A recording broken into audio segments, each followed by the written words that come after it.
Na e-shopu máme pilové řetězy rozděleny podle značek a charakteru použití. Značky pilových řetězů HS Parts, Oregon, Holzforma a Everest splňují nejvyšší standardy kvality a proto mají v naší nabídce pevné místo. Pilové řetězy se v zásadě liší tím, jaký nabízí profil řezacího zubu. Pro běžné spotřebitele, které využívají hobby pily, popřípadě elektrické a akumulátorové pily, se nabízí jako nejvýhodnější pilové řetězy se skoseným zubem, jenž mají hranatý profil se 2 řeznými rohy.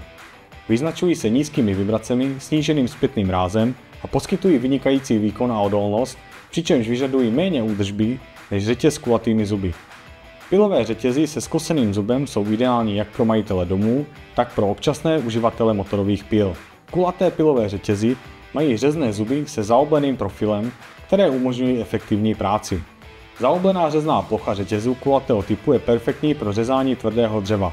Vzhledem ke kulatému profilu řezných článků se doporučuje pro řezání znečištěného dřeva ve špinavých a prašných podmínkách. Kulaté zuby řetězu nevyžadují tak časté broušení jak řetězy s hranatými zuby.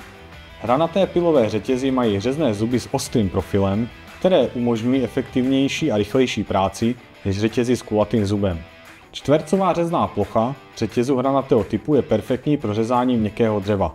Řetězy s hranatými zuby způsobí větší zatížení motorů řetězových pil, které se obvykle používají u profesionálních pil s motorem nad 50 kubíků.